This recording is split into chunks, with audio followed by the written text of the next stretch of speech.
അസ്സലാമു അലൈക്കും വറഹ്മത്തുള്ളാഹി വബറകാതുഹു. അൽഹംദുലില്ലാഹി വസ്സലാത്തു വസ്സലാമു അലാ റസൂലില്ലാഹ് വഅലാ ആലിഹി വസഹ്ബിഹി അൽ ഫായിസീന ബില്ലാഹി അമ്മാ ബഅദ്. സഹോദരങ്ങളെ, ഇനി ഇന്ത്യയിലെ മുസ്ലിം സ്ത്രീകൾ അനുഭവിക്കുന്ന വിവേചനം, നിയമപരമായിട്ടുള്ള വിവേചനം മുസ്തഫ എണ്ണി പറയുന്നത് എന്താണ് എന്ന് പരിശോധിച്ചാൽ അത് വളരെ രസകരമായിട്ടുള്ള ഒരു സംഗതിയാണ്. മുസ്തഫ പറയുന്നത്, ഇന്ത്യയിൽ മുസ്ലിം സ്ത്രീകൾ അനുഭവിക്കുന്ന നിയമപരമായ വിവേചനത്തിന് ആരോടാണ് പരാതി പറയുക? ഒരു പുരുഷന് ഭാര്യയെ ഇഷ്ടമല്ലെങ്കിൽ തലാഖ് ചൊല്ലാം, പെണ്ണിനോ എന്നാണ് അദ്ദേഹത്തിൻ്റെ ചോദ്യം. എനിക്ക് തോന്നുന്നത് ഇദ്ദേഹത്തിന് ഖുർആന് ഹദീസ് അദ്ദേഹം സ്വീകരിക്കൂല, ഓട്ടെ, ഫിഖ്ഹു അദ്ദേഹത്തിന് സ്വീകാര്യമല്ല, അതുമായി നമുക്ക് ഒഴിവാക്കാം. ഖുർആൻ തന്നെ ഇയാൾ പഠിച്ചിട്ടില്ല എന്നാണ് ഞാൻ മനസ്സിലാക്കുന്നത്. കാരണം ഖുർആനിൽ തന്നെ സ്ത്രീക്ക് പുരുഷനോട് തലാഖ് ആവശ്യപ്പെടാം.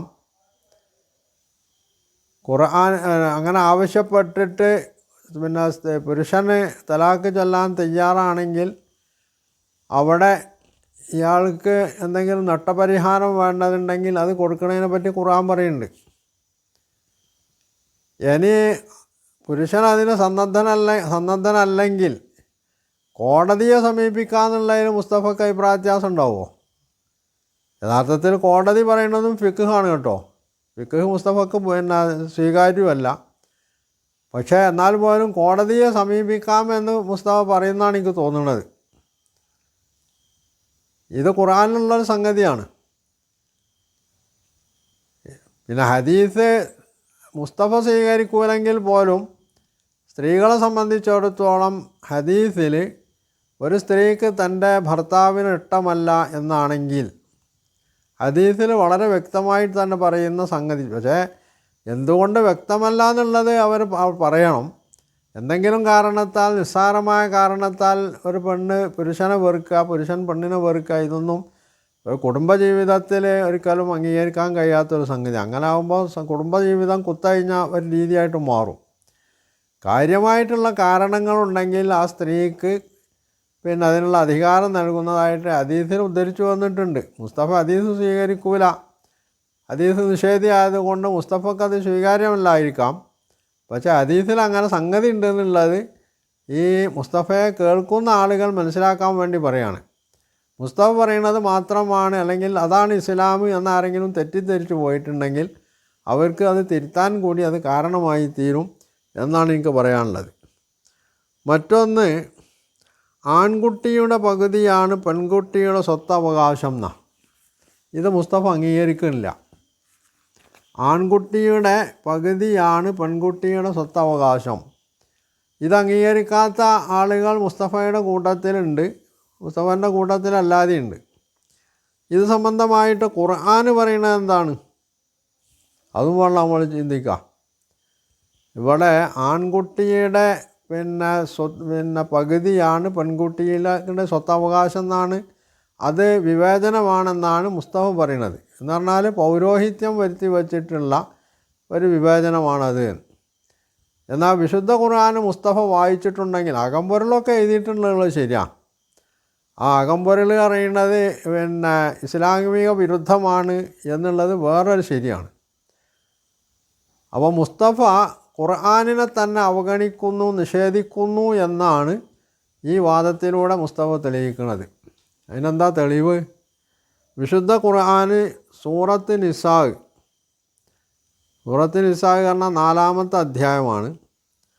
അതിലെ 11-ാമത്തെ ആയത്തിൽ പറയുന്നത് എന്താ?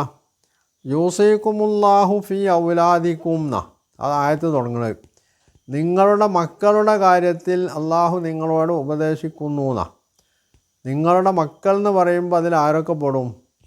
ആണുങ്ങളും പെടും, പെണ്ണുങ്ങളും പെടും, ആൺകുട്ടികളും വരും, പെൺകുട്ടികളും പെടും. ആ മക്കളെ കാര്യത്തിൽ അള്ളാഹ് നിങ്ങളോട് ഉപദേശിക്കുന്നു ലിദ്ദക്കരി മിസ്ലു ഹദ്ദിൽ ഉൻസയൈനി. പുരുഷന് ആൺകുട്ടിക്ക് 2 പെൺകുട്ടികളുടേതിന് തുല്യമായ ഓഹരിയാണുള്ളത്. ഈ വിഭാജനം ഇന്ത്യൻ നിയമത്തിലുള്ളതാണോ ഖുർആനിലുള്ളതാണോ? ഇവിടെ ഖുർആൻ മുസ്തഫ ആരെയാണ് തള്ളിപ്പറയുന്നത്? ഇന്ത്യൻ നിയമത്തെ മാത്രമാണോ അതോ വിശുദ്ധ ഖുർആനിനെയാണോ? അപ്പോൾ ആ സ്റ്റേജിന്മേൽ കോഴിക്കോട് സമ്മേളിച്ച മുസ്തഫ അധ്യക്ഷം വഹിച്ച സ്ത്രീ കോൺഫറൻസ് ഉണ്ടല്ലോ, മുസ്ലിം സ്ത്രീ കോൺഫറൻസ്. ഈ കോൺഫറൻസിലുള്ളവർ ഖുർആൻ അംഗീകരിക്കുന്ന മുസ്ലിങ്ങളാണോ അതോ ഖുർആൻ അംഗീകരിക്കാത്ത മുസ്ലിങ്ങളാണോ? അതവരാണ് വ്യക്തമാക്കേണ്ടത്. ഖുർആൻ അംഗീകരിക്കുന്നവരെ മുസ്ലിങ്ങളാവുകയുള്ളൂ. ഇവിടെ നമ്മളാരെയും പുറത്താക്കണമൊന്നുമില്ല. ഒരു കൂട്ടർ സ്വയം പുറത്ത് പോവുകയാണെങ്കിലോ, എനിക്ക് ഖുർആനിൽ പറഞ്ഞ പലതിനോടും എനിക്ക് വിയോജിപ്പുണ്ട്, അത് ഞാൻ സ്വീകരിക്കാൻ സന്നദ്ധനല്ല അല്ലെങ്കിൽ സന്നദ്ധയല്ല എന്നൊരാണോ പെണ്ണോ പറഞ്ഞു എന്ന് വെക്കാം, അവർക്ക് ഇസ്ലാമിന് സ്ഥാനം ഉണ്ടാവുമോ? അത് മുസ്തഫയെ പോലുള്ള ആളുകളും വ്യക്തമാക്കേണ്ട ഒരു കാര്യമാണ്. അപ്പം മുസ്തഫ ഇവിടെ എതിർക്കുന്നത് ഇന്ത്യയിലെ മുസ്ലിം ലോയല്ല, വിശുദ്ധ ഖുർആനിനെ തന്നെയാണ് എന്നുള്ളതാണ് വസ്തുത. ഖുർആൻ ഇവിടെ വളരെ വ്യക്തമായി ഒരു വ്യാഖ്യാനത്തിനും പഴുതില്ലാത്ത വിധം പറയുന്നത് യൂസീക്കുമുല്ലാഹു ഫി ഔലാദിക്കും. നിങ്ങളുടെ മക്കൾ എന്ന് പറയുമ്പോൾ ഞാൻ വ്യാഖ്യാനിക്കാനൊരു പഴുതുമില്ലല്ലോ. നിങ്ങളുടെ മക്കൾ, അതിലാണും പെണ്ണും ഉണ്ടാവുകയും ചെയ്യും. അവരുടെ കാര്യത്തിൽ അള്ളാഹു നിങ്ങളെ ഉപദേശിക്കുന്നു. ലിദ്ദക്കരി മിസ്ലു ഹദ്ദിൽ ഉൻസയൈനി. ഒരു ആൺകുട്ടിക്ക് 2 പെൺകുട്ടികളുടെ വിഹിതത്തിന് തുല്യമായതാണുള്ളത്. പിന്നെ മുസ്തഫ പറഞ്ഞത് എന്താണ്? മുസ്തഫ പറയുന്നത് ഒരാൾക്ക് പെൺകുട്ടികൾ മാത്രമാണുള്ളതെങ്കിൽ ആ പെൺകുട്ടികളുടെ സ്വത്ത് എളാപ്പിയും മുത്താപ്പിയും ഒക്കെ തട്ടിയെടുക്കുന്നു. ഇതെവിടെയാണ് മുസ്തഫ തെളിയിക്കാൻ കഴിയുക? മുസ്ലിം പെൺകുട്ടികളുടെ ഒരു മാതാവിന് അല്ലെങ്കിൽ മാതാപിതാക്കൾക്ക് പെൺകുട്ടികൾ മാത്രമാണുള്ളതെങ്കിൽ ആ പെൺകുട്ടികളുടെ സ്വത്ത് എളാപ്പിയും മുത്താപ്പിയും തട്ടിയെടുക്കും എന്ന് പറഞ്ഞതിൽ എവിടെയാണ് അത് തട്ടിയെടുക്കലുണ്ടായിട്ടുള്ളത്? അത് മുസ്തഫ വ്യക്തമാക്കേണ്ടതാണ്. പച്ചക്കള്ളം സ്റ്റേജിന്മേൽ കയറി പറഞ്ഞിട്ട് രക്ഷപ്പെടാൻ പറ്റുമല്ലോ. അതോ മുസ്തഫ പറയുന്നത് ഈ പെൺകുട്ടികൾക്ക് അള്ളാഹു നിശ്ചയിച്ചൊരു വിഹിതമുണ്ട്. വൈങ്കാനത്ത് വാഹിദത്തൻ പെൺകുട്ടി ഒരു കുട്ടിയുള്ളെങ്കിൽ ഫലഹ അന്നിസ്ഫ്, അവൾക്ക് മരിച്ച ഈ കുട്ടിയുടെ രക്ഷിതാവ് ഉമ്മയായാലും ബാപ്പയായാലും മരിച്ച രക്ഷിതാവ് വിട്ടേച്ച് പോയ സ്വത്തിൻ്റെ പകുതിയാണ് ആ പെൺകുട്ടിക്ക് അവകാശം എന്ന് ഖുർആനാണ് പറയുന്നത്. ഈ അവകാശം കഴിഞ്ഞ്, കുട്ടിക്ക് കൊടുത്ത അവകാശം കഴിഞ്ഞ് ബാക്കിയുള്ള സ്വത്താണ് ഈ മയ്യത്തിൻ്റെ സഹോദരന്മാർ എന്ന അർത്ഥത്തിൽ ഈ കുട്ടിയുടെ എളാപ്പ അല്ലെങ്കിൽ മൂത്താപ്പ, അത് എളാപ്പ മൂത്താപ്പ എന്നുള്ള ആൾക്കല്ല, മരിച്ച ആളുടെ സഹോദരന്മാരെന്നുള്ള ആൾക്കാണ് ആ ആളുകൾക്ക് കിട്ടുന്നത്. ഇത് തടയാൻ ഖുർആനിൽ പറഞ്ഞ ഈ സംഗതി തടയാൻ മുസ്തഫയ്ക്ക് എന്ത് അധികാരമാണുള്ളത്? അല്ലെങ്കിൽ മുസ്തഫ വളർത്തിക്കൊണ്ട് വരുന്ന, മുസ്തഫ അഭിമാനപൂർവ്വം പറയുന്ന ഈ സ്റ്റേജിലിരുന്നവരോ അല്ലാത്തവരോ ആയിട്ടുള്ള ആളുകൾക്ക് എങ്ങനെയാണ് ഇനി കഴിയുക? ഇനി അവർ ഫൈൻ കുന്ന നിസാഅൻ ഫൗക സിനത്തൈനി, 2 2 കൂടുതലോ പെൺകുട്ടികളാണുണ്ടെങ്കിൽ ഫലഹുന്ന സുലുസാ മാ തറക്ക, ഈ മയ്യത്ത് വിട്ടേച്ച് പോയ സ്വത്തിൻ്റെ 2/3 ഭാഗം അവർക്കുള്ളതാണ്. അപ്പോൾ 2 ഭാഗം അവരുടേത് കഴിച്ച് പിന്നെ 1/3 ഭാഗമാണ് മറ്റവർക്ക് കിട്ടുക. മയ്യത്തിൻ്റെ സഹോദരന്മാർക്ക് അല്ലെങ്കിൽ സഹോദരന്മാരും എല്ലാവരും കൂടി ഉണ്ടെങ്കിൽ അതിനനുസരിച്ചുള്ള വിഹിതം അവർക്ക് കിട്ടുന്നു എന്ന് പറഞ്ഞു.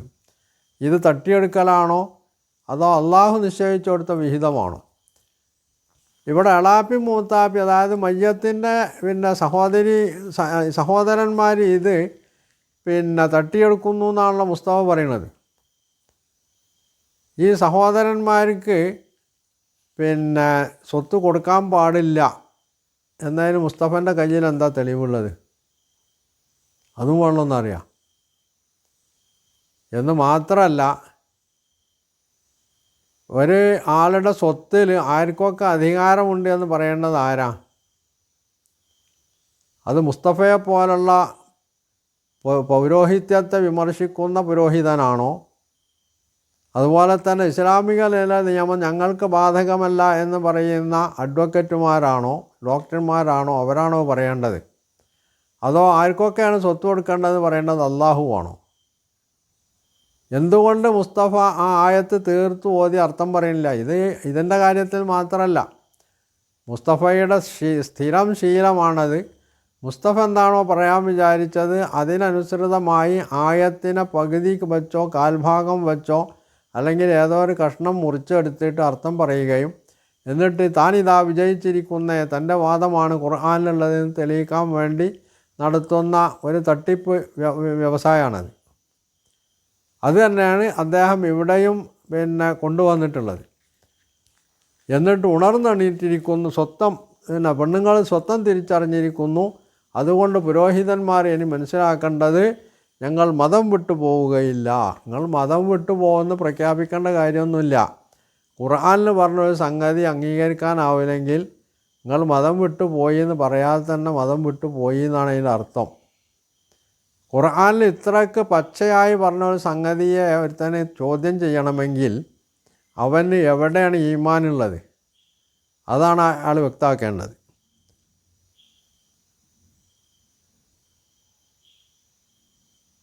ഇനി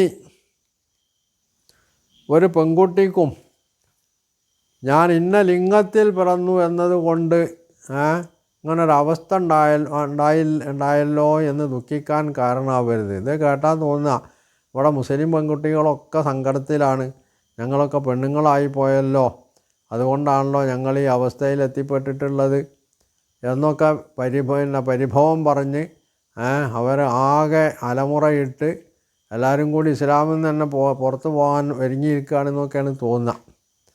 മുസ്തഫയെ പോലുള്ള ആളുകൾ മനസ്സിലാക്കേണ്ട ഒരു കാര്യം, ഇസ്ലാമിനെ സ്നേഹിക്കുന്ന, അള്ളാഹുവിനെയും റസൂലിനെയും സ്നേഹിക്കുന്ന, ഇസ്ലാമിനോട് പ്രതിബദ്ധതയുള്ള ഒരു പെൺകുട്ടിയും വിശുദ്ധ ഖുർആനും ഹദീസും പറഞ്ഞിട്ടുള്ള സംഗതികളുടെ പേരിൽ ഒരു സങ്കടം ഒരുക്കില്ല. അത് 100% അംഗീകരിക്കാൻ തയ്യാറായിട്ടാണ് അവർ രംഗത്ത് വന്നിട്ടുള്ളത് എന്നുള്ളത് മനസ്സിലാക്കണം. മുസ്തഫയെ പോലെ അല്ലെങ്കിൽ മുസ്തഫ അനുകൂലിക്കുന്ന കുറച്ച് ആളുകളെ പോലെ ഇസ്ലാം വേണ്ട എന്ന് വെച്ചിട്ടുള്ള ആളുകളാണെങ്കിൽ അവരെ കാര്യം നമുക്ക് വേറെ ഒന്നും പറയാനൊന്നുമില്ല. അവരുടെ പാടായി എന്ന് മാത്രമേ അതിനെ സംബന്ധിച്ച് പറയാനുള്ളൂ.